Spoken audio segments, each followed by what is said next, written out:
formed in a dream, kept in a thought, carried across oceans, spoken in whispers, passed down from elders, planted in gardens of okra, prayed for in sanctuary, resisted with fury, protected with faith, created with love, born into being, from root to bone. You are here. This podcast talks about colonial, racial, and gender-based violence. Please listen at your own pace and capacity. And remember to do what you need to do to care for yourself if you feel activated by this content. Should you need resources, please check out our section on resources at decolonizingtherapy.com. Be well. Greetings, greetings, greetings, my good people. This is Dr. Jen, author and founder of Decolonizing Therapy, lovingly known as the Rage Doctor. It is such an honor to be here today with our two special guests. I will be introducing them in just a second, but if you're here, you've landed yourself at season 2, From Root to Bone with Dr. Jen. From Root to Bone is a podcast that invites folks in, and it is for people who are parched, poised, and primed to rehydrate our souls and do some unlearning in a way that is as embodied as possible. It's a place where I get to unlock some of the gates and have some real ass conversations with elders, teachers, space holders, intellectual crushes, people doing some of the real ass work towards really reclaiming the juiciest parts of our ancestry, history, collective health, and liberation. If you don't know who I am, feel free to go to our website, and there's a bunch of information in the show notes. If you've just stumbled upon here, welcome, welcome. I would be remiss if I also didn't invite folks to take a moment to land. And of course, if you're driving heavy machinery, holding a screaming child, holding a fur baby that's squirming around, sort of orient to a place and a space that allows you and that little being or machine to be as present as possible and as safe as possible. But we invite you to land, to take a second to scan your body, to be in your seat or on your feet, and really think about what you'd want to take away from the session, what you need, and why perhaps consciously or not, you've been drawn here today. And so as part of our practice of holding this space, as always, and as we talked about in our first episode, we know that decolonizing, there's nothing about it being a metaphor, and everything about our emotional, energetic, and mental health being part and parcel of the aspects of land and the ways that land has been colonized and harmed. Without a doubt, our bodies, minds, relationships have also been impacted by the arrangements of colonization and all its sisters.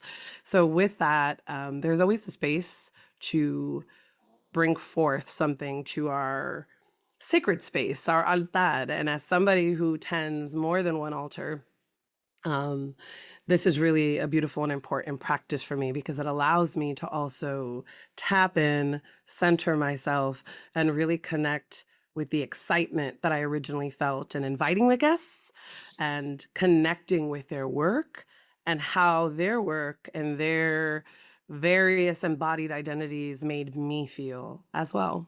And so for our altar for today, what I brought along, now let me just say this might seem super basic in some way, shape, or form. I have a few of them here. I have decided to bring along sacred ancestor bay leaf. And the reason that I brought forth bay leaf, because in many of my traditions and practices, bay leaf is protective. Bay leaf is something that we put in our stews, in our foods, for flavor. I think it brings the ingredients together. But also, I have it here in a bowl of salt as an ancestor told me to do so, as a very natural way to bring around a sense of like energetic balance and protection for all the work that I do online. But also in my tradition, there's times when we're trying to release or cleanse something, and we may write something on the bay leaf that we're, really trying to release from ourselves, and we burn it. And we watch it burn and we let it burn away and we bring that medicine and give it back to the earth. I might place it in a pot or on the land and give it back. So the bay leaf felt right because I'm a person that has had to be in consistent, conscious, ancestral practice with my soma and my body. It is not something that comes natural, easy.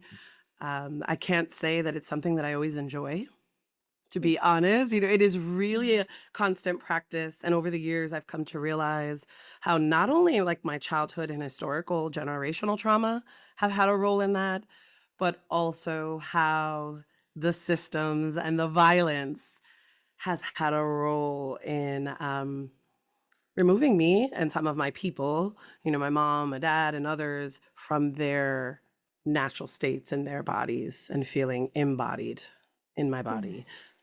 So I bring forth this bay leaf because this little being right here has helped clear a lot for me and remind me of my breath and my body. So I honor both of you two beauties with the bay leaf. Yeah. Thank you. And so today, I would like to provide a small reading from the beautiful websites of both of our guests. I will introduce them and read their bio. And I will also tell a little story of how I met one of our guests long, long time ago, far away, in a land far from where we both live. And just the excitement I have about this conversation, a liberatory dreaming that they are embodying and doing. So let's get into it, shall we? Okay. So in today's reading, I'm first going to read from the beloved Nazbah Tom. Now, Naz and I met on the good old streets of what is now known of the Bay Area. What? To all our Bay Area listeners. And Naz and I, this is about 20 years ago, I think, give or take. We're little youngins in school, bright-eyed-ish and bushy-tailed-ish. And both going to CIIS, I think Naz for somatics, and myself, no? Counseling, drama therapy, concentration. Yeah. Ooh, okay. Yeah. Yes, look at that. I made an assumption. Thank you. And myself for clinical psychology in the Side Doc program. And we met through beautiful being Karina Gonzalez, who's just such a beautiful spirit.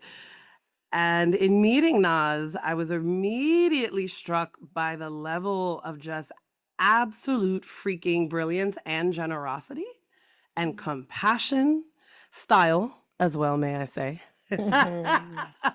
But also a real sense that like your personhood for me has also always been a place of like grounding, just a very grounded, tethered person. Now, whether you always felt that is another it's another story, because you're human as well. But I definitely have always appreciated our chats, our pláticas, the ways that we were in community and space together. And so it's beautiful to reconnect all these years later while our work and perhaps our identities and ways of being in this world have continued to expand and hopefully become more authentic.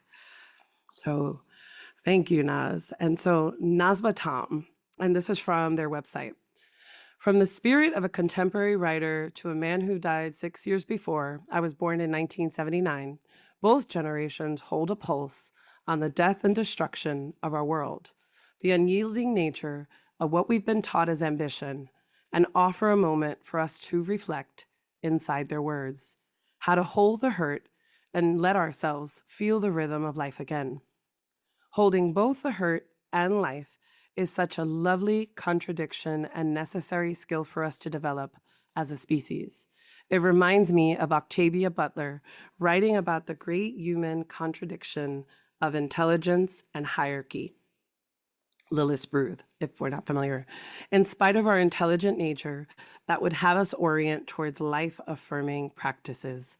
It is the contradictory element of ourselves that bends us towards destruction and hierarchy, hurt and life, intelligence and hierarchy. Ooh, yes. And so, in introducing the fabulous Nazbah, I'm going to read their bio. Nazbah Tom, Dene, is a somatic practitioner. They live in what is currently known as Canada, near Tyendinaga Mohawk territory, and on Anishinaabe. I'm going to say that again. I'm so sorry. Anishinaabe. Yeah, it's all Thank good. you. Yeah. And on Anishinaabe lands. They are taking care of their small corner of the world with their wife, Catherine Hernandez, huge fan, okay, and learning so much from the land. Nazbah spends their time working one-to-one, leading small healing groups, teaching, supervising, and building community through skill building and sharing and breaking bread with fellow future builders. They also enjoy working on woodcraft projects, hiking, reading, boxing and lifting weights, and occasional writing projects. We welcome you, Naz. Welcome. Thank you so much. Thank you. Thank Good you. to Thank be you here. for being here. Honored to be here. Yeah. And without further ado, we have our second phenomenal guest. Okay, I'm going to read a little bit, just a little tad, from their fabulous website. Okay. Sorry, y'all. I felt a cough coming on, so I was giving myself a second. Okay. So Fayza Bundalli is a queer South Asian femme and a mother. She supervises queer, trans, BIPOC practitioners, teaches courses in collaboration with fellow generative somatic teachers, and works one-to-one as a somatic therapist and a bodyworker. These are her drop in the ocean offerings towards collective healing, aliveness, and power. She is a parent to a young child, which is currently her most depthful, y'all, depthful place of somatic practice. Woo! Welcome. And a little bit of Fayza's words that hit me from her website. And this is a bit about their offerings as well. People with liberatory dreams need liberatory healing. The impacts of living within social conditions that deny our humanity are profound. Many of us do not feel belonging, a need hardwired into our body most of the time. We live with varied access to physical, emotional, mental, and spiritual safety. We are regularly denied our dignity in all different kinds of ways. The traumas of living within oppressive social conditions can be incredibly painful. We need healers who understand systemic oppression and the more liberated lives we seek to lead. I support people to heal from the ongoing impacts of social conditions, as well as the impacts of individual experiences of trauma. Through our work, people are more able to be in their whole selves, to build and sustain nourishing relationships, and to make the contributions they long to make. Welcome, welcome, welcome, Fayza. Thank you so much for being here. Oh my goodness, thank you. What an honor to get to sit with you and to sit alongside Nazbah.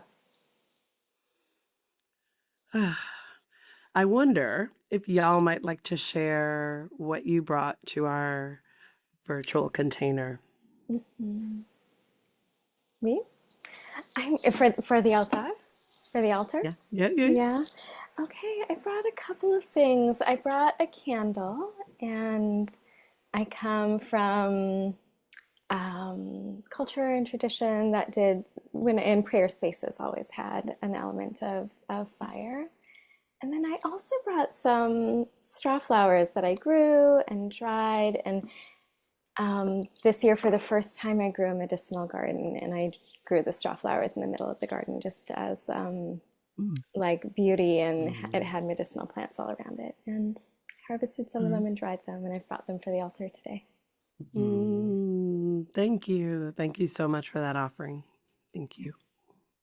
Yeah, and I can share my little altar item too. It's a candle as well. It's in the shape of a cute little turtle, a little tortuga, and we call them chetagahis in Navajo. And I actually just bought this really beautiful what is that, ceramic plate for it at a market in this little town nearby called Picton, just so it had a place to, do its work. Mhm. Yeah, Mm. yeah. But yeah, just drawn to fire, like similar to what you were saying earlier, Jen, just about inviting us to let things go, just the energy of it, also just the warmth of it, especially on a chilly fall Mm. into winter night. So I'm really appreciating that. Yeah, yeah. Yeah. So that's what I brought with me today, and I love turtles. Yeah, Mm. yeah. So What do you love yeah. about them, if you don't mind me asking? Yeah, I actually have always loved them. We're not supposed to have them as pets, but we, Oh. kids being kids, we had one as a pet. My grandpa was not happy about it. But I think, speaking of like somatics, I was really drawn to how they could just pull the whole selves in and be Mm. protected by their shell. And there was something about that that was appealing to me even as a kid, Yeah. Mm. and yeah, so but yeah, and they're just like really sweet little creatures, and they're huge, and they also can be really small. But yeah, I think I love the just that ability that they have, and they just trust it, and they carry their protection with them. So yeah. Yeah, right. A Mm-hmm. brilliant little organism. Absolutely. Mm-hmm. Thank you. Yeah. Mm-hmm. Thank you. So with that, I think I'm going to start with there's so many juicy questions. Um, but the first one that strikes me is like, what is somatics? What is somatics? And like, where did it come from? And what is generative somatics? Like, Mm-hmm. what's that lineage? Mm-hmm. Mm. Yeah, that's it's I'm laughing because there is a way that it's so jargony, like the whole field of it, and there is a way that I was taught to talk about it. And the more that I've um studied it and understood what it's about, I've come to redefine it, for sort of my own purposes. But the way that we learned it through GS, which originated out of the Bay Area, is really just this idea of being able to get a sense of how we can really learn like how we've been impacted by colonization, what skills that taught us, and then also what's missing because of it. And that there is actually a theory and methodology and a way to really help people get re-embodied, Mm. so that the work they're doing in this case, it's like folks in activism, healing spaces, can do their work with more power, more choice, right? Um, so that's the sort of way that it was developed, and lots of beautiful theory, methodology inside of it. And then as I've really come to it's been like a 20-year arc inside of it for myself. I've realized like we all come from what would be considered somatic traditions. And this is really just the way that it got introduced to us in those places where I happened to, come across Mm. folks who were developing this particular lineage and methodology in the Bay, and so grateful for that teaching and knowing. But it also helped me to come back full circle to my own, cultural knowing, my language, practices, and really get a sense of like how do I want to um, infuse that knowing with what I learned, and what we're calling somatics, and also just the other stuff I was trained in, counseling and drama therapy as well. Yeah, Mm. yeah, Mm. yeah. How do you think of it, Faiza? Because I know that we've been trained in the same thing and we've been like Totally. taught how to share what we know about it. So Mm, yeah. yeah, I mean, I feel like what you shared, Nesba, is so beautiful, and I love hearing you speak about somatics.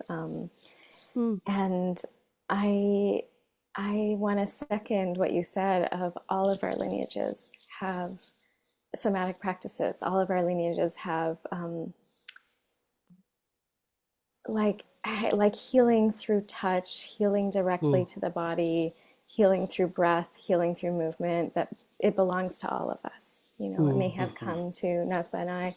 Nazba and I were deeply trained inside of generative somatics, which was a beautiful political project that I would be happy to share more about. And I have deep gratitude to my teachers who mentored me, and all of our lineages have this. All of our lineages have this. Like, you know, the white men in the 60s and 70s, they didn't make it up. Like it comes, all of our traditions have mhm, healing through touch, healing through the body. mhm. Hmm. Yeah. Yes, yes. Yeah, and I'm wondering, so would you say that your both of your individual cultures also are sort of like weaving and hand in hand with the work that you do and what you've learned educationally in somatics? In other words, would you say that your cultural identity is shaped the way that you work somatically and the work Mm, you work with Hmm. clients? Hmm. Yes. Yeah, I think the general thing is like this is what I appreciated and really aligns with what you've been writing about, Jen, is Mm, that we're not this tabula rasa, right? Like we're not this blank slate that walks into a room with another person or teaches a group of people or interacts with the collective, right? We're coming with not just ourselves, but all of our experiences, including cultural, right? Linguistic, all these sorts of things, educational, right?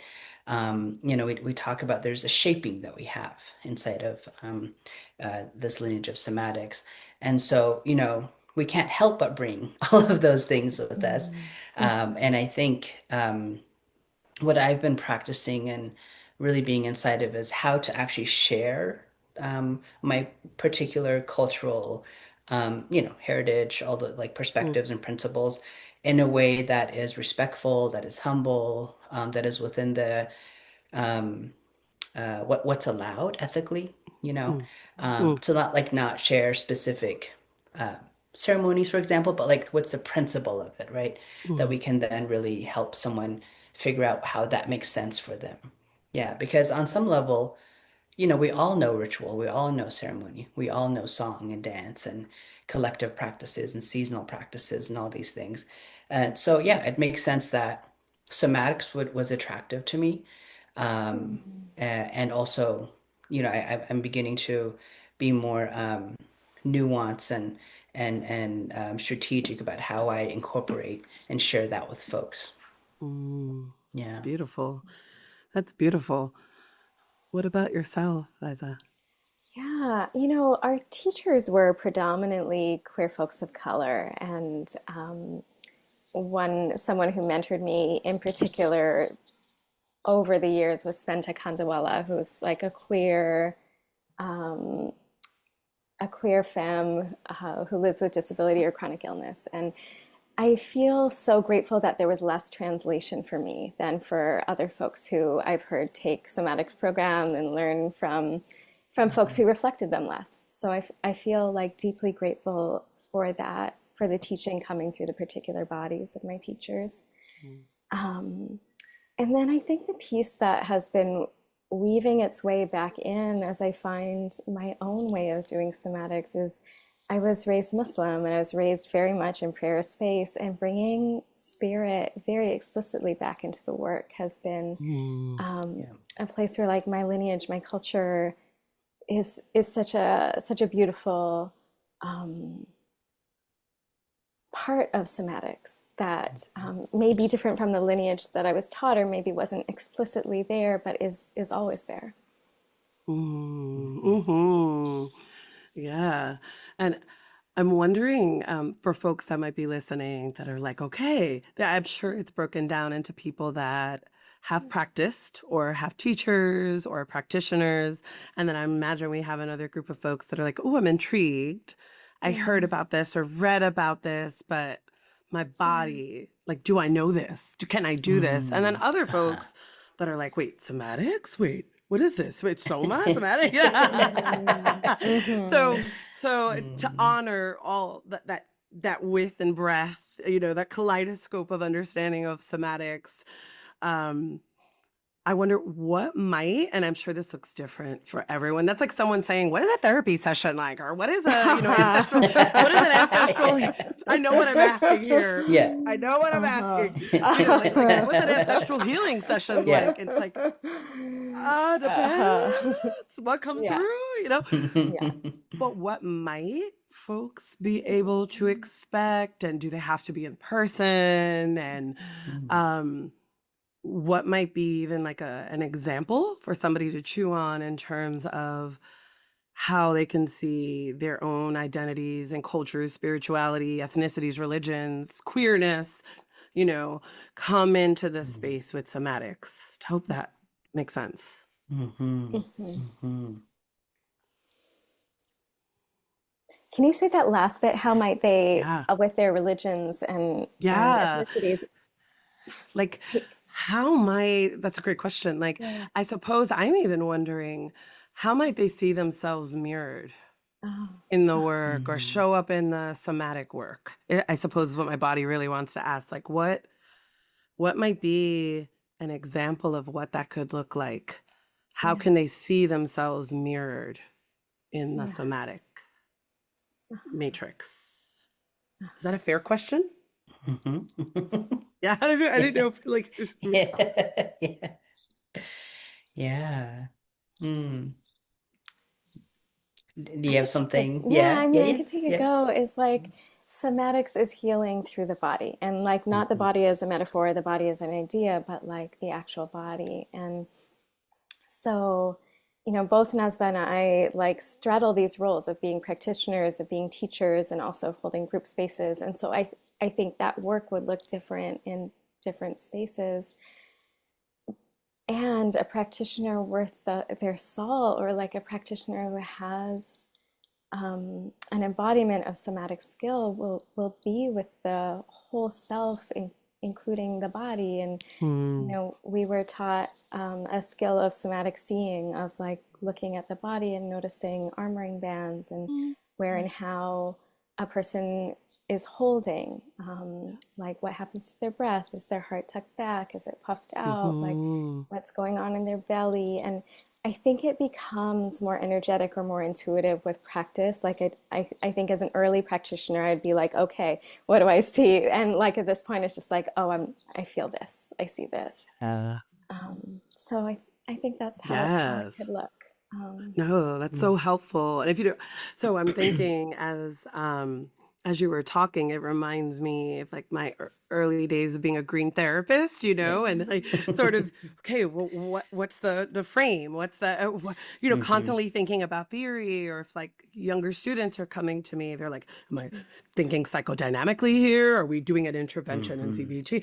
And then as time, and then as a teacher or as a Yeah. seasoned right therapist, you start thinking I just know with a Yeah. capital K, right? I can Mhm. feel I can Mhm. Yeah. feel where something is not perhaps an energetic or psychological alignment. Even after a while, psychological didn't like, it's like psychological. What is the psyche? What is it in context Mhm. of the collective? Don't get me started. But Mhm. but Yes. you know, but point being that as you're talking and saying that, I'm thinking to myself, oh yeah, all of the ways that we armor like that Yeah. turtle, Mhm. Yeah. and all of the ways, and I imagine that a practitioner such as yourselves can also, with the least amount of harm or no harm possible, pick up when it is also cultural aspects, right? Mhm. Or it's part of someone constantly dealing with racial trauma, or part of Mhm. someone not being able to walk Yeah. safely Mhm. Yeah. in this body. That's Yeah. right. Yeah. Mm. Yeah. Mm. Yeah. I was thinking of, I was leading a group one time at University of Toronto. I was invited by a friend of mine, Kai Rekale. She's a professor there. And I was teaching this practice called the rowing practice, where we embody and practice, left foot front of the right foot, moving our center forward and back, and then we engage with our hands, And, on some level, it's a practice of seeing if we can coordinate together, we can move together. It also generates energy. Mm, I was talking about doing it a certain way, right? The two hands are at the side and they pull in into our center, a couple of inches below our belly button. Um, and I'm rowing with folks who have canoes, who know canoes and portage culture. They carry their canoes, right, from one lake to the other. And, I was explaining this practice to them. We did it. It was fun to see how the group was coordinated and all that. And one of them mentioned, we get it. We know what this is, right? Um, the teaching that what they reflected back to me is, um, in their understanding of it, that they are the person rowing, they're the canoe, and they're the water. mm, And that whole like simple, like succinct way that they were really understanding this practice, mm, I'm like, yes, we get this. This is a part of us, right? mm, And it makes sense to us in all these really expansive ways. And in a way that I knew it, and until they had said that, I was like, yes, like all the elements, what Faiza mentioned in terms of spirit, what we call land, right? All the different ways that we can be embodied, right? At some point, mm, we'll be water again. At some point, we'll mm, be a canoe, right? At some point, we're humaning. At some point, we're the air, right? Right now, we're humaning, right? And rowing. And right now, we're humans rowing together, right? mm, Mimicking this. And to them, rowing is, just this one thing, right? It's a different kind of rowing, with the paddle, right? And so that really just kept bringing home to me like the stuff that I had learned that I'm calling somatics. Folks just know, they understand it, right? mm, And it's mhm, not just like a coordinating with each other as humans, but you're also coordinating with so many other elements to do that simple practice of rowing, right? If you understand what it takes to make a canoe, there's a lot of coordination that's happening to do that, mm, right? And so, yeah, so I think whoever's interested in what we're calling somatics, right, and you're coming from these collective cultures, where there is still those practices, where there are still those practices happening, it's there, right? We're really holding it inside of a healing arc, right? A yeah, liberatory arc, a yeah, way that we're rehumanizing, we're remembering things, we're giving ourselves permission to trust our magic, and mm, our ways of knowing. Yeah. But yeah, mm, just I remember that really stayed with me, and I was like, yeah, I really trust what I'm bringing because people have a deeper understanding than what I've been taught about it. oof, yeah, I love Yeah. that. Hmm. Thank you for that. Yeah.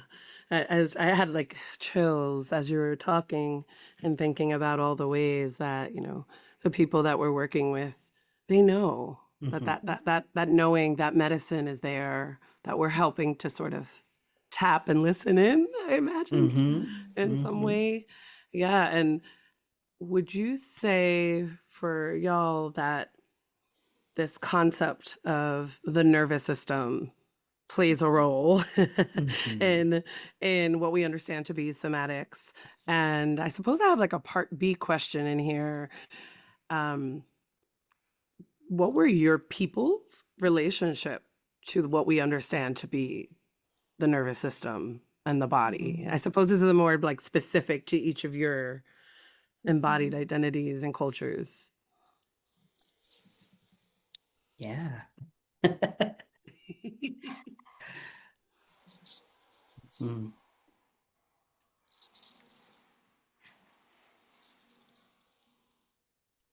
You want me to take a Yeah. go at it? Yeah, you can, Yeah. yeah, you can go. I'm like forming it in my brain. Yeah. Yeah. A way that my supervisor, who's also Nazbah's supervisor, who I love, who's a cherished mentor, Jennifer Ainello, a way that she phrased it for me once, is like de-adrenalizing the body, or no, prying our lives back from the grips of adrenaline. Yeah. Oh, I know, yes, yes, Um, please. And so I would say absolutely the nervous system plays a role, and so much of somatic practice.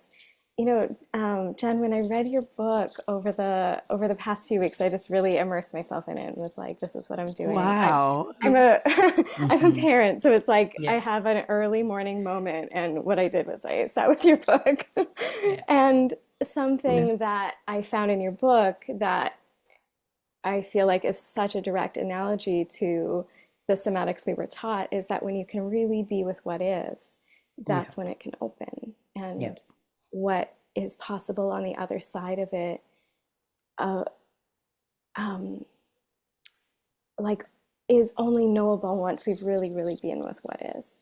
Mm, So I think like that's the way into the nervous system, like mm, to really be with the shaping, the body, um, the nervous system as it is, and going. What a great job you're doing. That makes so much sense. And not just with Mhm. the language, but with practice, with body to Yeah. body Mhm. practice. And we're both trained as body workers as well.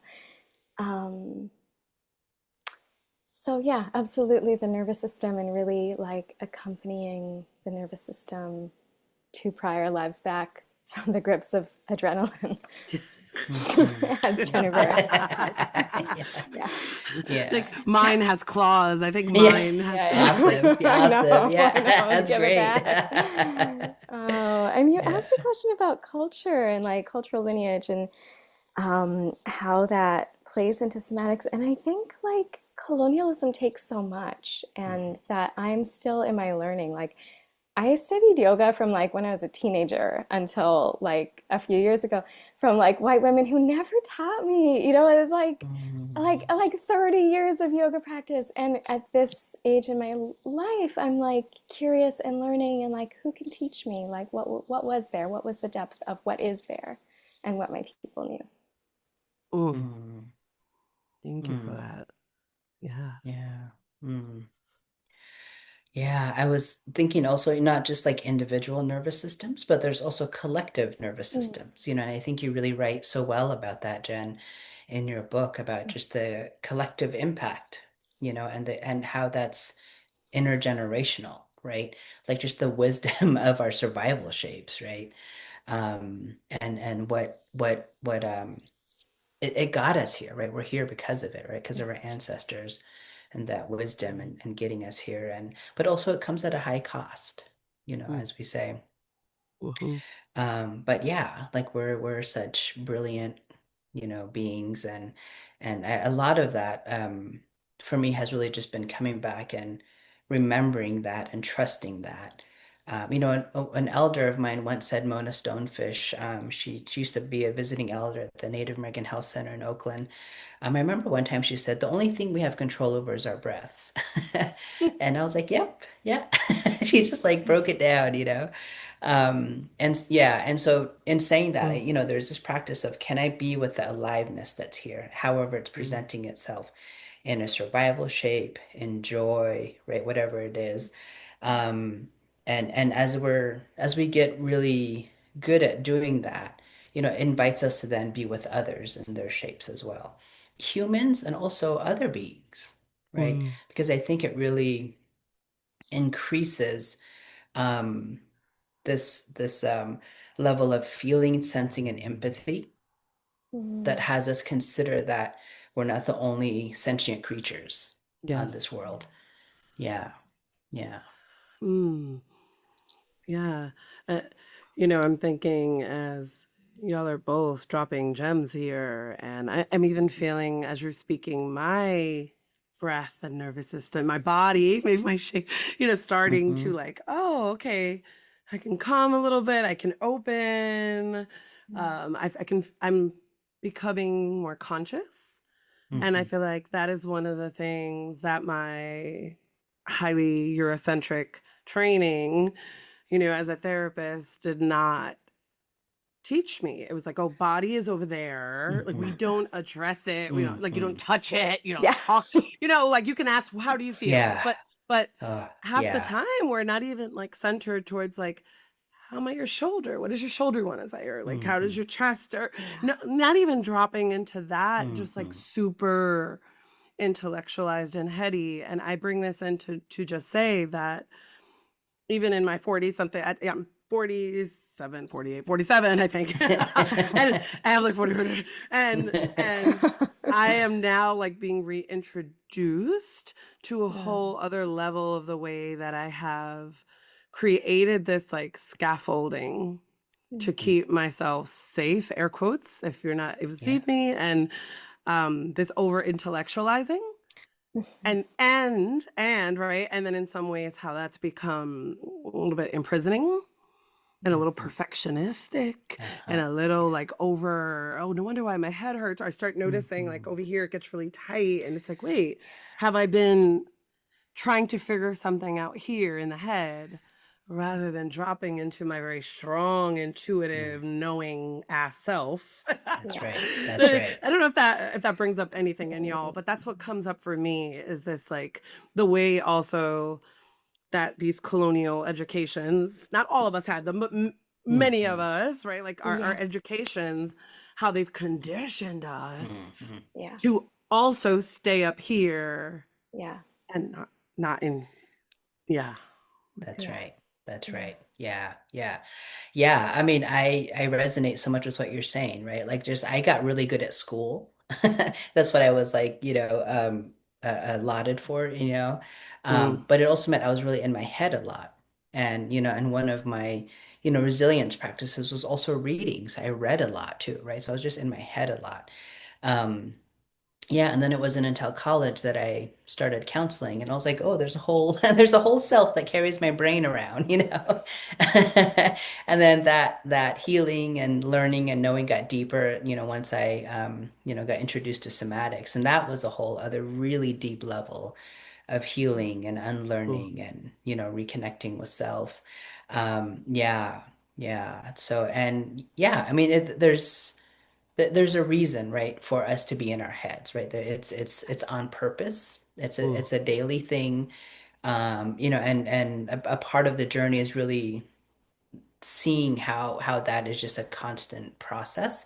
And so we want to also be in another practice of coming back in, returning to ourselves, mm, remembering what we care about, all those things, to expand our skill set, right? Because, your brilliance, Jan, brought us this beautiful book and brought us your Mm. your like your practitionership and all of what you offer to the world, right? thank you.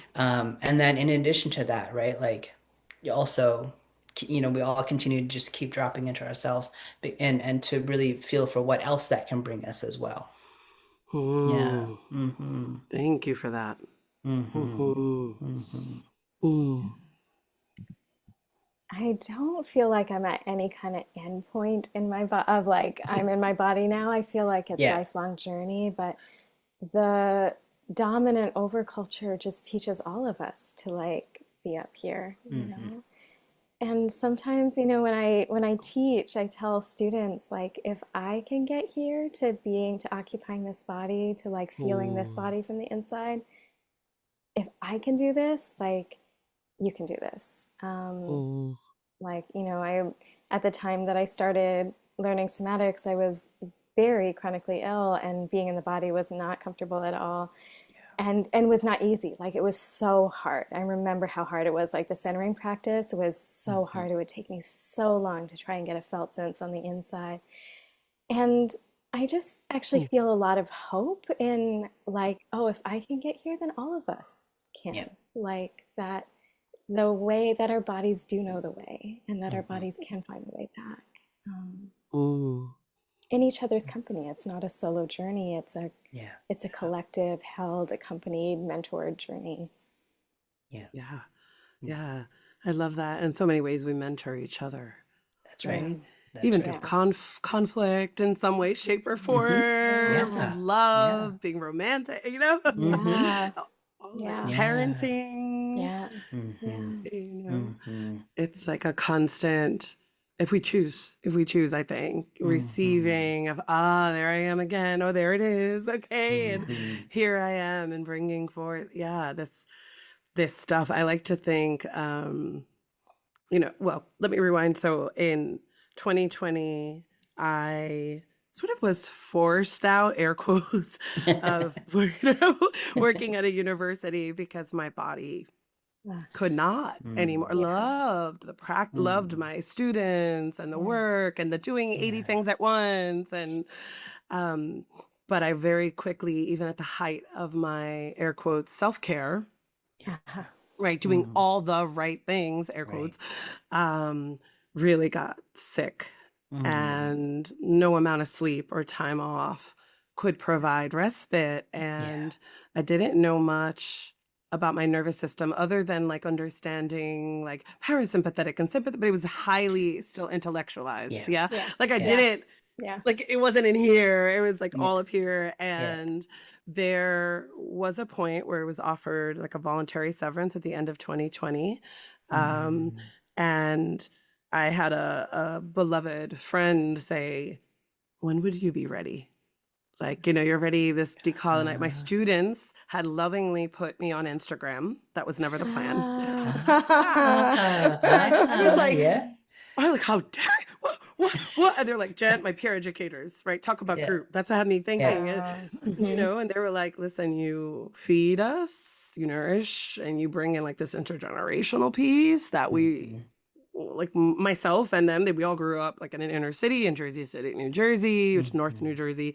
And they're like, you gotta get out there. Now there's fear in you. You don't want to get out there. And so the work, I guess, took off because at the time I was just sitting in like staff meetings and faculty meetings, like, like this is a colonial, content. Content was my life, right? Like it was like what I was in. So I was just sitting there like, no, excuse me, just like totally in the moment of this is what is important, but like all of this has been co-opted and sold fucking back to us, and I'm really angry about this. And irritability and anger is the way that Jen starts to like come online a little bit, because if the grief is there first for me, it's like a freeze out. It's like too much in some way. So I would immediately feel this. All of this to say, y'all, that in starting, I never intended to be a business owner or to like figure out all this shit. Like it's so much. And when one of my womb shamanic practitioners, that whole space for me, one day they said, her name is Rafaela Sadia Hamadou. And Rafaela Sadia says, Jen, having a business is shadow work. Right. And baby.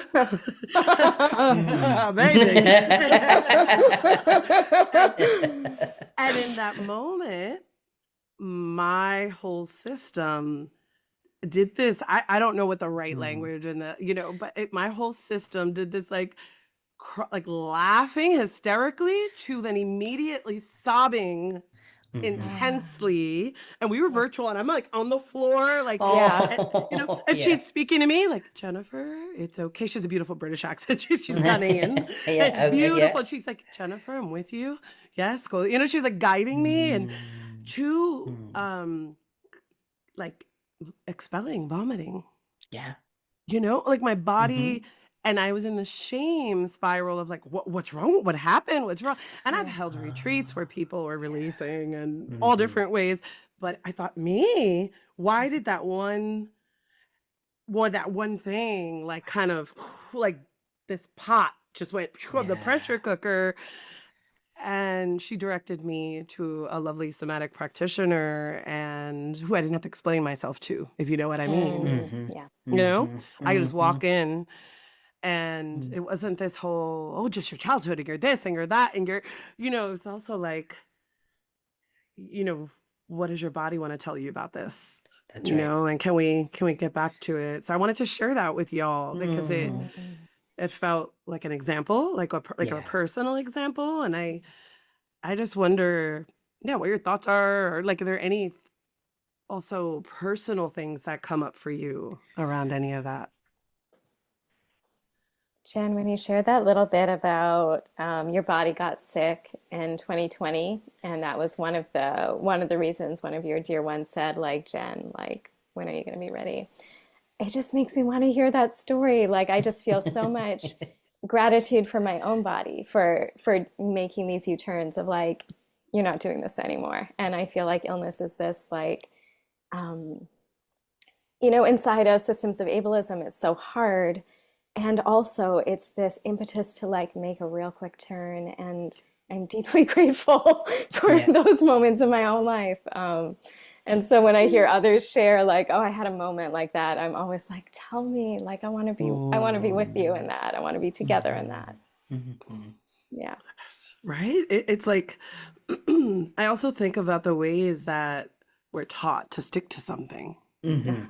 Yeah. Mhm. Yeah. Right? Yeah. And be good at something. Like you were saying, Yeah. Nas, Mhm. before, like I was good at Yeah. school. Same, right? They're like, Yeah. wait, you're a good writer. You should write, you should this, you should that. And it's Yeah. like, what if I just want to write for fucks and giggles? Like, what if Yeah. I don't Yeah. want to monetize that shit? Yeah. Yeah. Exactly. Yeah. Um, Yeah. Yeah. yeah. Yeah. Yeah. Mm. Yeah. It reminds me of it was a couple of years ago now that I burnt out. And it was all the things, right? Pandemic, yeah, there was a big move. We moved to a new house and all that, and other things were happening. Mm. Yeah, and I just got to a place where it was just too much, and I decided to take some time off from offering, one-on-one practices. And I took a few months off, and in that time, I, came to a couple of realizations. One was um, I had kind of just found myself as a practitioner. I didn't actually choose into it. And I thought that was a really interesting thing to realize. Um, and it was kind of intertwined with this cultural practice of what you learn, you pass on, Mm. you share with others, you don't just keep it, right? And so it made sense that I would like share what I was learning in counseling school, and do that work. But I found myself in counseling school just, because I was curious about, I had so many questions about why is there a reservation? Why are we on there? Why is no one else on a res? Why is there so much violence? Like I had so many questions growing up. And then as I started learning about like, why do people do what they do? And, just all those questions spurring me, it got me to look at myself and then also got me into this counseling program. Yeah, and then I, of course, did some good work, met some awesome people, all that. But sort of in the back of my mind, I was always just like, thinking, if I didn't have to do this, what would I be doing? Mm. Right. And, the answer is immediate, and I could still do it, right? I just have to figure out how to fit it in some ways. I would actually just write and make pottery. Literally, that's what I would do. Mm. Mm. Yeah. And I could do that. Yes, that is a thing, and I could make that somehow a thing that is an offer to the world that, Mm. that is needed for now. But, all the people that came into my life, right, lovingly conspired and got me here and educated me and challenged me and nurtured me and all these things. And still, right, I felt like I was being pushed into it. And that burnout really got me to a place where I was like, I need to either not come back in, right? Or I need to choose into the work.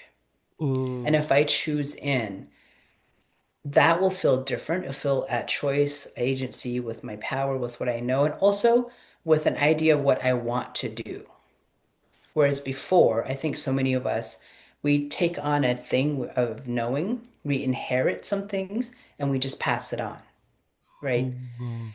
And here I was like, I did do all that. I did take on a thing. I did learn a thing, but I'm going to choose how to pass it on. I'm going to cull from it what isn't working. I'm going to add in what I know to be powerful, and I'm going to make that my offer to the world. Yeah.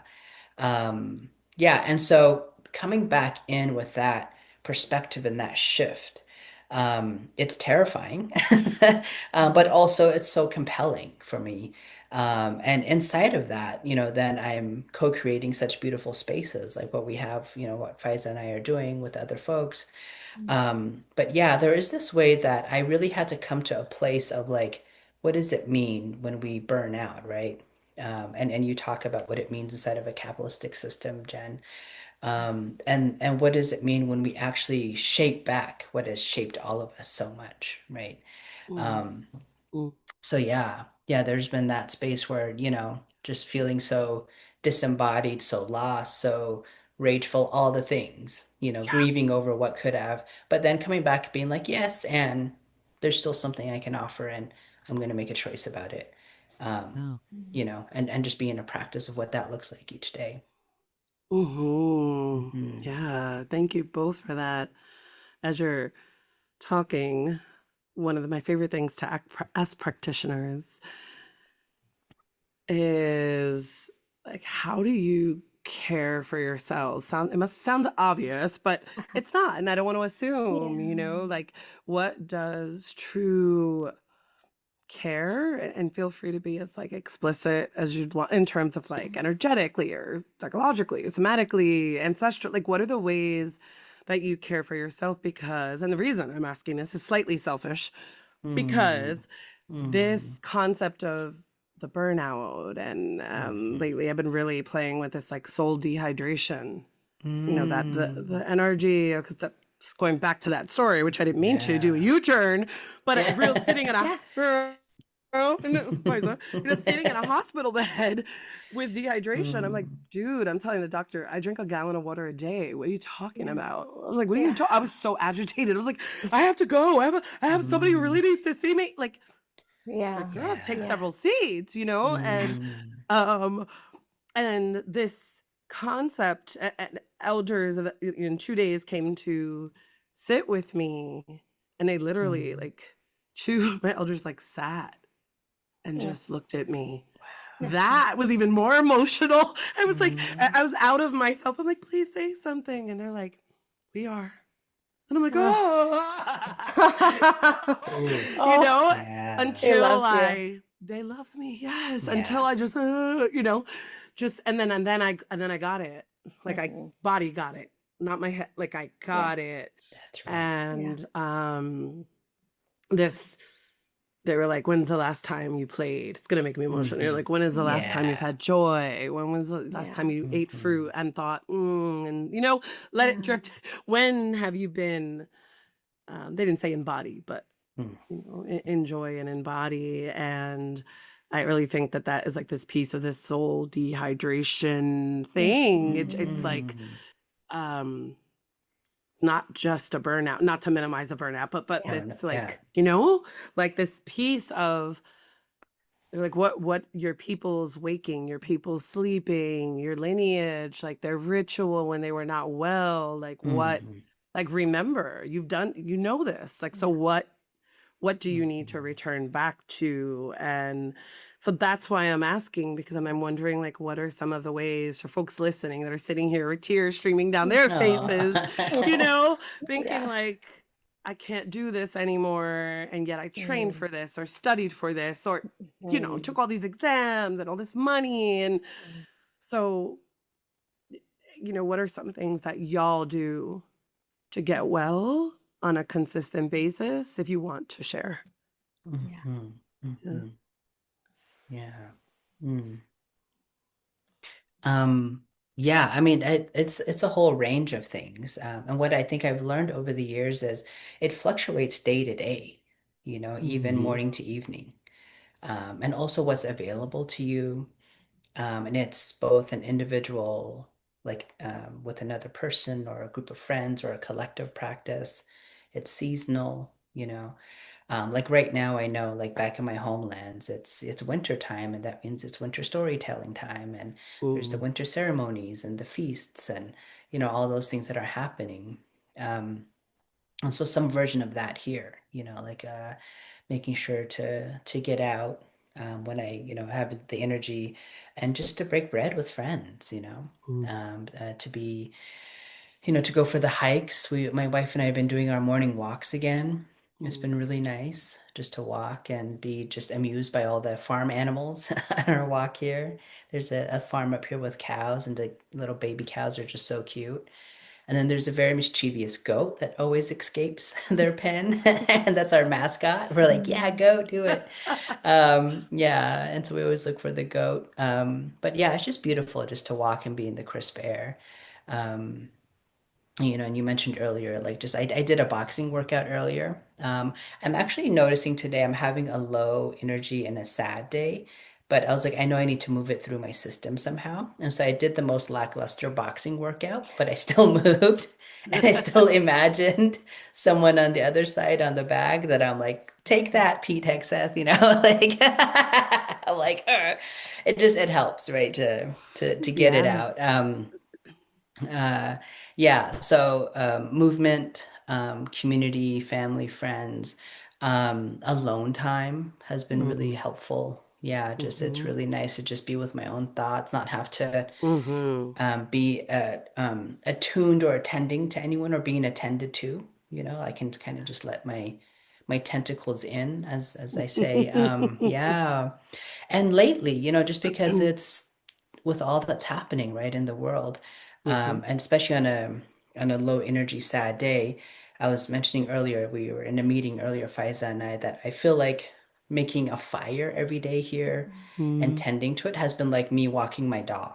Like it gets me outside, Mm. it gets me Mm. chopping that wood, feeding the fire and being with it. And just the glow of the fire we know, right, is just so like our cells know it, right? Um, Mm-hmm. yeah. And also I'll just say the other thing is I'm in recovery. I've been sober for 20 years. Mm. So I just go to my weekly meetings and I love all my folks there in those meetings. And then recently I started going back to therapy. Mm. And I love my therapist. Like they're so Mm-hmm. awesome. Yes. So yeah, so shout out to Mona, my therapist. Just weekly, just like being there, getting that support. So, and for me, it's really just been like, however wide that net is, I can like expand into the practices or make it small, depending on capacity and energy for the day.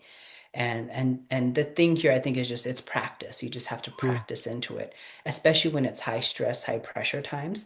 You want to also increase and match it with these what we call resilience practices. And also just final thing I'll say, just joy, the small joys, like the Mm. cup of cocoa, Cup of sitting and cocoa. chatting with you two, like seeing Yes. seeing your lovely face after so long, Jen, like and all the sweet, lovely memories that brings up, like I'm just gonna Mm-hmm. be a buzz from this for a few days, Same. right? Yeah, Yeah. yeah. Thank you. So yeah, I'll That's share those beautiful. bits. Yeah. Thank you. Well, there's so much there that I so deeply resonate with. And maybe to pick up a piece that both of you have shared earlier is like letting the work change. And so, Mm. something that Jennifer Iannello, my supervisor, mentored me in is like, just because your practice looks this way right now doesn't mean you're making a promise to everyone that it'll look the same way forever. Mm, And Oof. so that permission to myself of like, I can feel for what's alive in me. I can feel for what wants to come through my spirit, for what wants to come through this body in my lifetime. And over time, that looked like changing my work from when I first started was just like, um, you to at a certain point it was like, oh, I don't get paid enough to work with white people. I won't do that. yes. This is no. So I changed my practice to focusing on BIPOC or to like being just for Mm-hmm. BIPOC. I've walked it back to like a few exceptions who are just like soul joys to work with. Yeah. But that, and then at a certain point, like wanting to really body work more and become a witchier Mhm. body worker and a more intuitive body worker. Yes.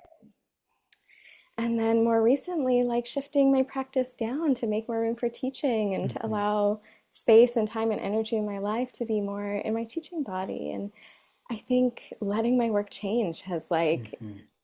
um, kept it alive in me, kept life moving through me. Um, Mm.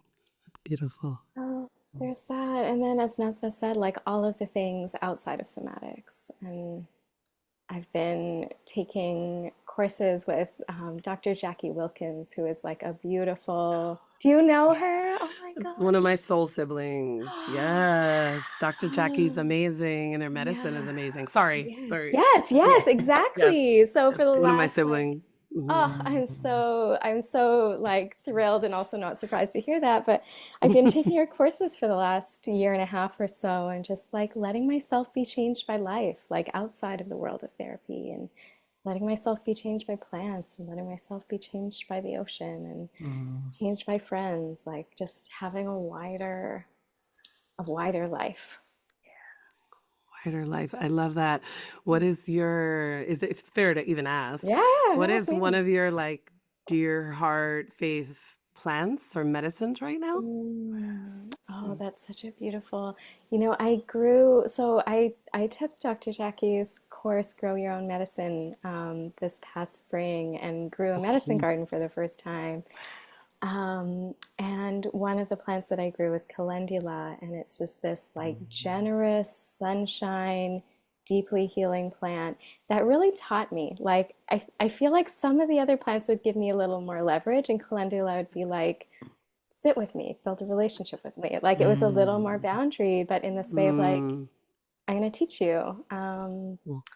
And I've made so much medicine from the calendula that's in my daily, just helping to heal my skin, and so deep gratitude for this relation. I feel like calendula is really real with me. Like it didn't let me like you know pretend. It was like, no, sit with me. Like you can have my sit with me. I Mm. love that. I love that. Thank you. And yeah, Mm. anyone listening is like, wait, who's Dr. Jackie? We will place their information and bio in the show notes as well so folks can connect with them and their medicine. And yeah, Dr. Mhm. Jackie actually wrote for the book a little Yes, piece I on saw. yeah, I forgot. gentle, yeah, for rage and Yeah. has supported me before personally, Yeah. as Mm. well as in a larger, more Yeah. frontward facing way with helping others. So yeah, there's like two blends, adaptogenic blends Uh-huh. that Jackie makes that I'm like, I'm running out. I need it for my coffee, especially in the winter. Especially in the Uh-huh. Mm. winter, I am like, Uh-huh. yeah, like I need Mm. that. It feels like warming. Mm. It Mm. Uh, feels like I have this is a word that I used the other day because a friend came over and I made them a blend mm. and they were like, "Oh, this feels." I was like, "Yeah, it's almost like there's like a sacred old best friend, someone really old, like maybe Mm. ancestral, that is just gently doing this and like rubbing your chest a Oh. little bit, and that's what it feels Yeah. like for me." Yeah. Mm. So yeah, Yeah. thank you for bringing Mm. in both of you in so many ways, like Yeah. land and plant as Mhm. medicine. Mm. Um, and I know right now, which it may be right about over by the time that this airs, but you're both providing this amazing like mentorship, this mini mentorship for BIPOC Mhm. practitioners. Yeah. Yeah. This body is a medicine. And I was wondering if you could tell us a little bit about like how that came about and what it is, a little bit about it. Yeah. Mm. Do you want to Yeah, start? Yeah, sure, yeah. sure, sure, sure. So Faiza, yeah. Nesba and I have known each other for a long time, for like a Mhm. decade. We trained together, and Wow. um, we Wow. just, yeah, yeah. I mean, yeah, and we knew we wanted to make an offering together, and we just started at the beginning of the year, just meeting every other week and chatting, and I was taking Dr. Jackie's courses, and I just sharing what was alive for me, and Nazbah shared what was alive for them. And over time, it just came together of like these pieces that we wanted to bring in of like ancestry, lineage, land, and both of us coming from our own experiences and different knowings and different learnings. And yeah, so that's from me how it came together. Anything different for you or that you want to add, Nazbah? Yeah, yeah, and we've done other things, historically, and this is our latest sort of offering together, Mm. and we have other future offerings that we were just dreaming up with another friend of ours about Mm. um Kai Cheng Tom, so we're just like excited about this emergence of work that's coming through. And for me, one of the things that I've been meditating on and remembering and so grateful for is, the scholarship and work of Dr. Kim Tallbear. I think she's at the University of Alberta now, but she writes about so many things. But one of the terms that she uses is being a good relative. And I was like, ooh, I could totally somaticize that. And just this idea, right? Like, how can we be a good relative to ourselves, to each other, and that we know that that extends to other beings and creatures, and that is a practice that we can practice into, remember, pull together, give each other permission, build that trust again. And so that's kind of been like fueling a lot of my work recently is like, oh, what does it mean to be a good relative here? Um, and yeah, and it spurred this really beautiful offering of knowing that the training we did get lacked a lot of things. Um, and not that they didn't know about it, right? I think there's just a sense of like, oh, how do we bring those things in, right? How do we build that, keep building that in? Um, and I think at this time in our life, there is a way that, in our 40s, right, we're turning and facing, and we're the ones um, offering these learnings and these teachings and these knowings. And of course, it would include what we know. And of course, with all the other teachers and scholars and healers and, folks who are doing this thought work, including you, Jen. Like I've been reading your book as well. And I do want to do a deeper, longer dive with it.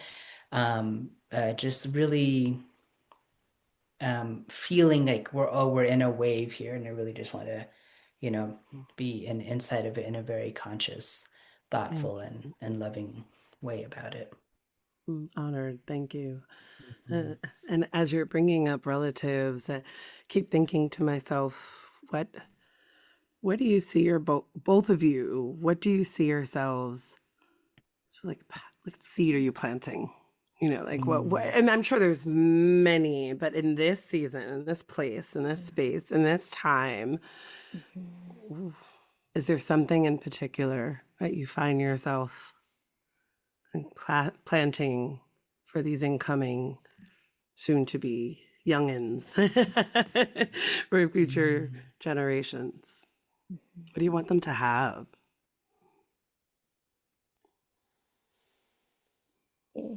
Jennifer, there was something I read in your book. It was towards the end, and I am paraphrasing, but it was something like we have the emotion, like we have the privilege, we have enough safety to like turn and face, and like enough skill, enough training, enough access to like move things through our bodies that will give those coming, like they won't have to do the same things. And I deeply long for that. And I can feel that my practitioner days, that it's like right sized, that it's like it's 2 days a week, and I'm like allowing teaching to have more space. And like I so want this learning of like not just the idea of the body. I think the idea of the body is everywhere. Like you can't, walk 2 steps without, the body, but the practice, the skill set of like how do we be with our bodies? How do we facilitate healing? How do we facilitate new skills that are embodied, that are body up? So that's what I want. That's what I want my work to be an offering to. Beautiful. Thank you.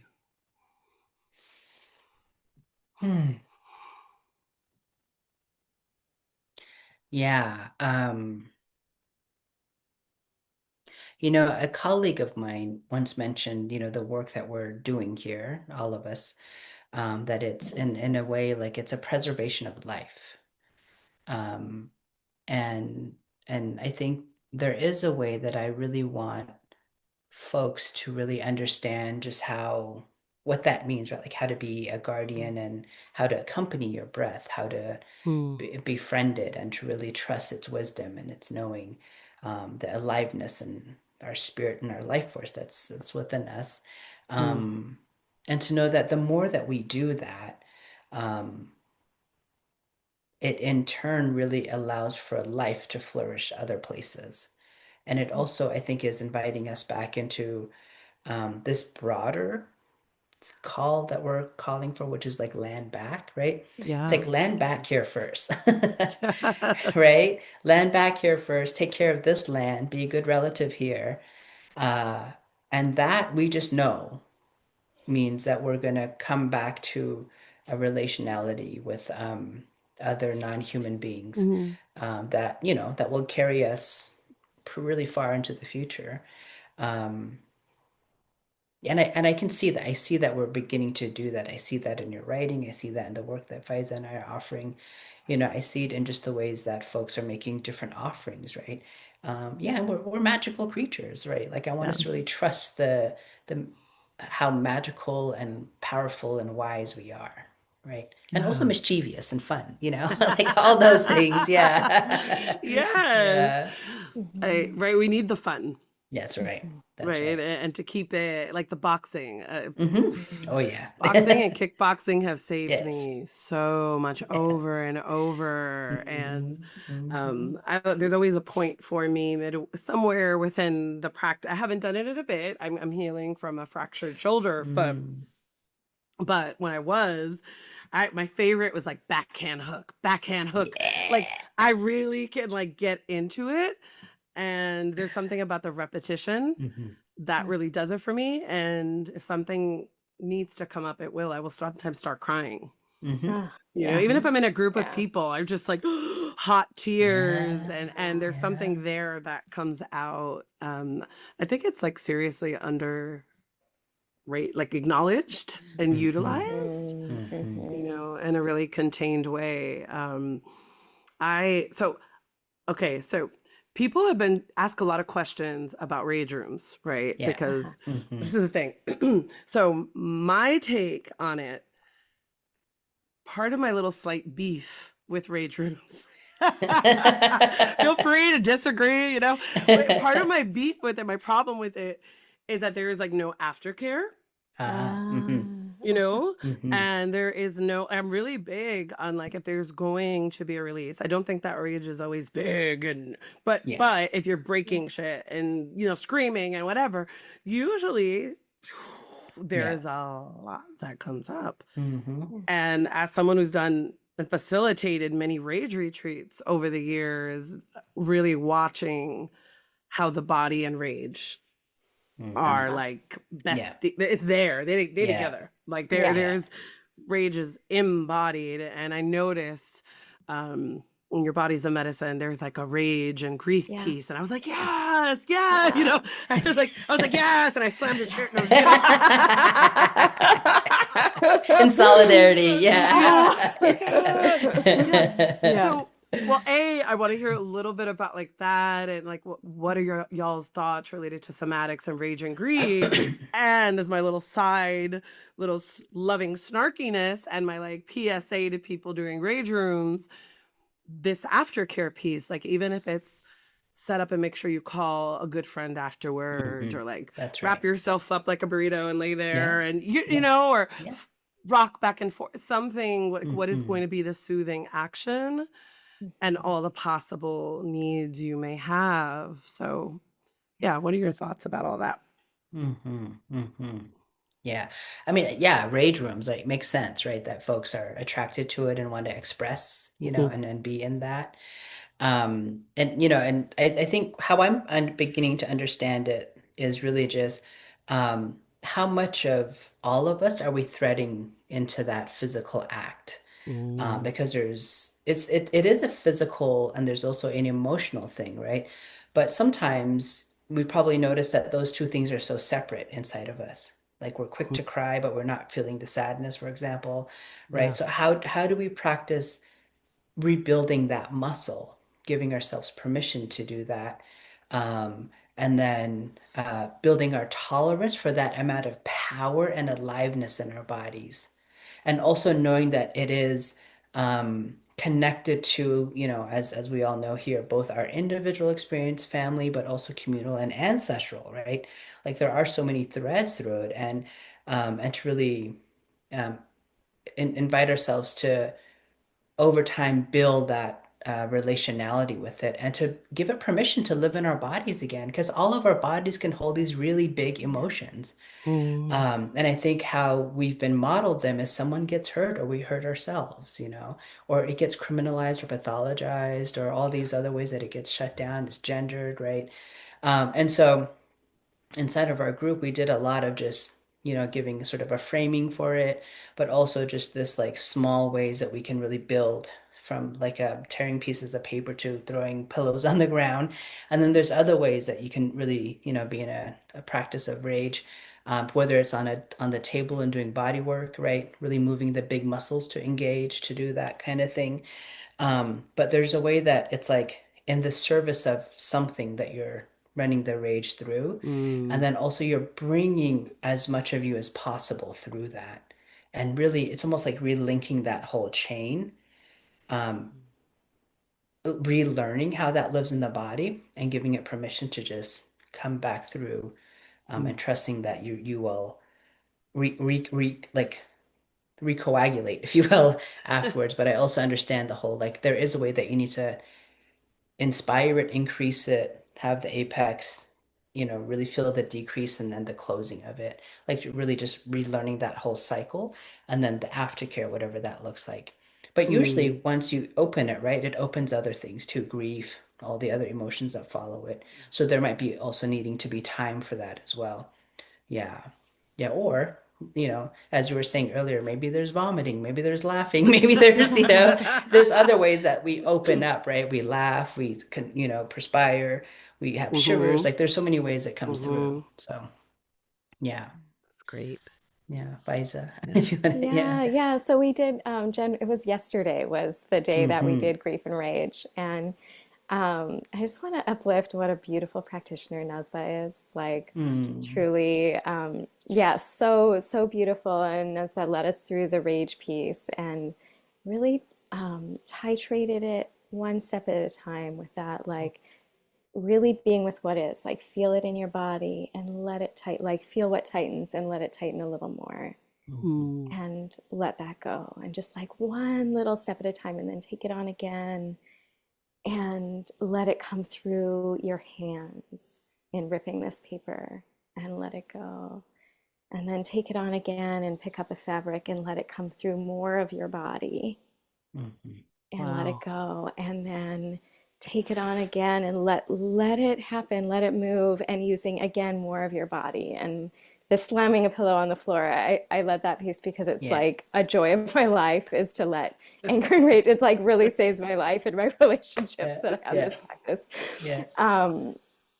And but no, the point of this that I was trying to make was like Nazbah led us through one step at a time so that folks could stay in connection with themselves and in the Mm. collective. Like something that Hmm. gets so taken away is like we have to go away to have these experiences of our emotions, and Hmm. being able to have them in a collective is so human. Like this can be part Yeah. of our humanity again. Hmm. Mm. And so being in circle in these emotions and led so carefully in that folks could stay with themselves and stay with each other. Hmm. I want Yeah. in. I'm joining Yeah. in. Yeah. I'm in. Yeah. Next cohort. Yeah, totally. Please. We'd love to have you. I'm so Yeah. serious. Yeah. Yeah, yeah. Yeah. As I started this convo with, like, I see young little me, Yeah. Well, Hmm. I grew up around a very raging, volatile, walking on eggshell parent, Hmm. dad, Yeah. and I tell him all the time, I'm like, I'm writing and talking about rage more. There's no way I can't talk about it. And he's like, yeah, I was hot. And I said, Yeah. okay. Or you sometimes still Yeah. are. Yeah. Yeah. I'm Yeah. like, mm-hmm, mm-hmm. Uh-huh. Uh-huh. Yeah. So as a little me, if you can imagine, super precocious and also very conscious of the level of sexism in my family system and culture, and just at a very young age having a very strong reaction to the dynamics, Yeah. like why do I have to put that away? Why do I have to clean the whole house on a Saturday? Why me? Like so Yeah. confused, like I didn't make sense, like I didn't Mhm. understand. And I witnessed, maybe not in the same way, because with that caregiver, it was much more, sometimes I was good and all was fine, and sometimes it was something very different, and you could never tell Mhm. which way the storm was blowing. And so Mhm. I realized over the years that my body braces for that, Mhm. that waiting. Yeah. It's like Mhm. someone going to show me who they really like. What does that look Uh-huh. like? What That's we're. right. I know it's something, and so I think I've come to crave to want to know people's like dark, shadowy. Like, show me your shit as soon Uh-huh. as possible, so I Yeah. know that I can trust you. Uh-huh. It's kind of Uh-huh. twisted, but like Yeah. in my own way over the years, Yeah. it's like if I can see Yeah. who you are, but if you're acting like there isn't one, then I'm concerned because we all Mhm. have. That's right. I think, and I think I'm drawn to those aspects, but with rage in particular, I believe it does such a beautiful job of like protecting us, Mhm. Yeah. even if it doesn't come out in the Mhm. our way. Yeah. I learned from one of my teachers, Ruth King, who I met in the Bay Area, Nazbah, Oh, nice. and Yeah. I had no money in the doctoral program, like eating ramen and Mhm. pasta, Yeah. whatever, Yeah. sharing with Yes. my other, like, Yeah. barely having money. And just, she brought me into that retreat space. And I Mm. really started to understand these other like disguises and expressions of rage. Mm. And it made sense as like that little kid. I started putting these Yeah. little like those Yeah. moments of Yeah. grabbing another piece and grabbing another piece and grabbing another piece, and Mhm. the compassion. So thank you both for Mhm. talking about rage Mhm. and that sacred grief, the sacred rage and grief, Yeah. and for making sure that there is like that titration, Mhm. that gentle, Mhm. place. My little Jen wishes that she had some of that mentoring and eldership, Mm. you know, Mm. that to learn that and Yeah. understand that, embody that. So speaking of little Mhm. ones, Mm.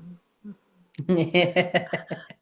I'm wondering what, maybe 10-year-old little youths might have to say about older, bigger, grown ass yous Mm. Yeah. today. What do you think Mm. 10-year-old Nas, and Faiza might be saying about you today? Mm. My wife and I joke with each other about this. She's like, "What if I just came back and I said to you, I'm gonna marry you?"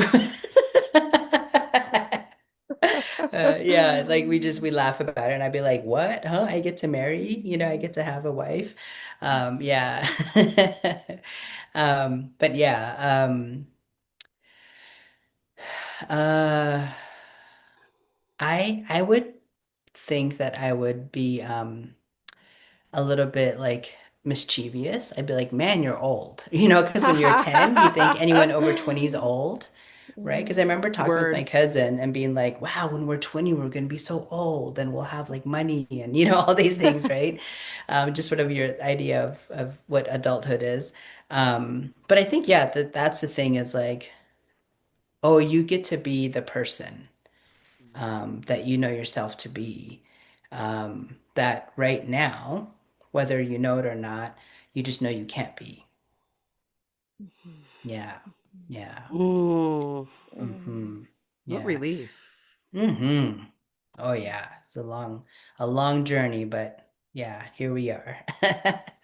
Yeah. Yeah, coming into just who I am more and more. Yeah.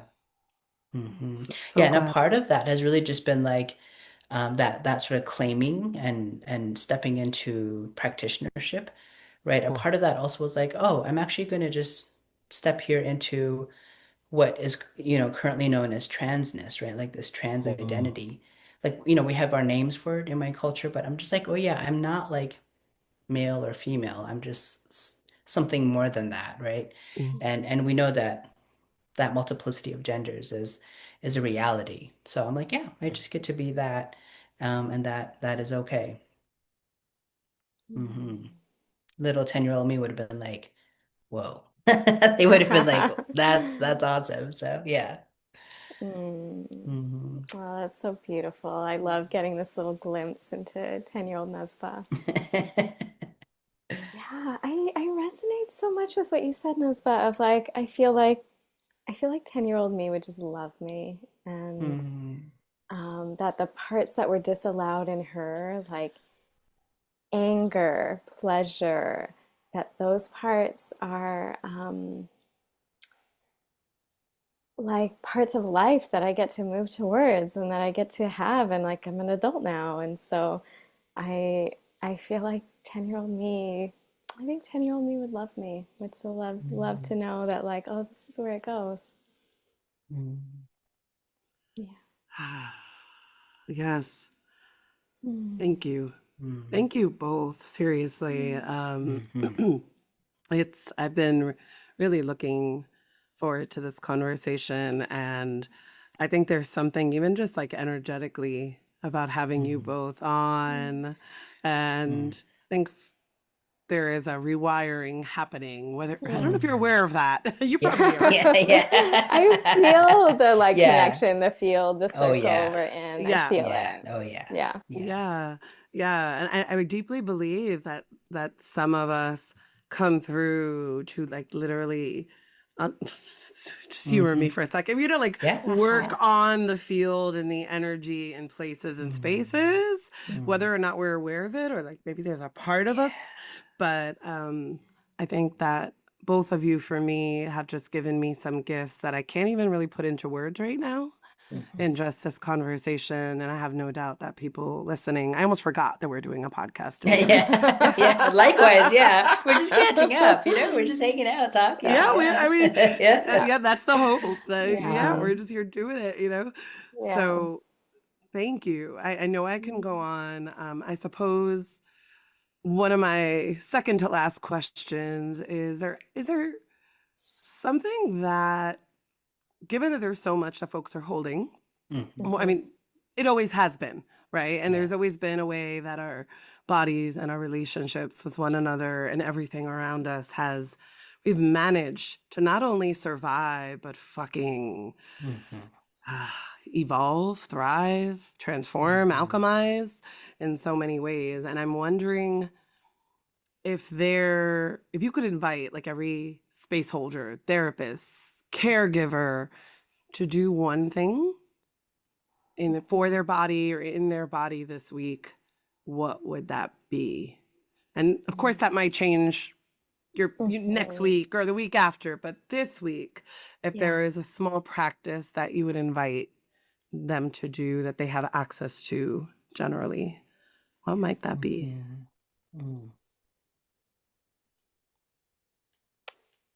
I think one for me that I would invite in is to remember that you're held, like to remember who holds you. And it'll be a different answer for each of us, but healing work is work of spirit, and it's beautiful work, it's sacred work, and we don't do it alone. And I, Hmm. I think in moments in my own trajectory when I've forgotten, when I felt like, oh, I'm out alone here, it drains me. And that remembering of like, oh, I'm being held and who holds me, I would invite myself always and also others to like bring that close and bring that into your felt sense so that um, that resource of like that life energy of who holds you can like really physically be with you.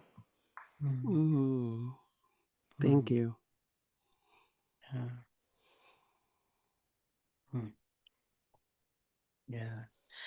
Um, yeah, I think for me it's really letting your whole self, like on a cellular level, down to your bone marrows. Just really soak up the joy, like a baby's face or a cute little creature, or like whatever it is that brings you joy, that lets you just sort of take a breath and find those momentary or even longer periods of respite. And just like resting when you're tired. Yeah, like we're made to Yes. rest. Yeah. And not because you earned it, like no one earns rest, like we get tired, we're human. Yeah. So to soak up the joy and the beauty and to rest when you're tired. Thank you. Thank you both so much for being, not because you're doing something or although you are adding so much and giving so much, but just simply thank you for being here at this place and space and time with us in the world. And I think the folks that are close to you in your life are really lucky. You're both such beautiful gems. And so for folks listening, what are you getting into? Where could they find you? Where do you want them to head? And of course, we'll put it in show notes, but is there anything you're feeling excited about or anything you want to share with us? This is your moment to do so. I just want to say thank you also, Jen, for inviting us here. Originally you had invited just me, and I was like, we have to have Fayza. Like we've been co-creating this thing, and it would just not, would not make sense to not have us here together. So yeah, thank you for just inviting us and believing in the work that we're doing. Yeah, and just honoring and giving us space for that. Yeah.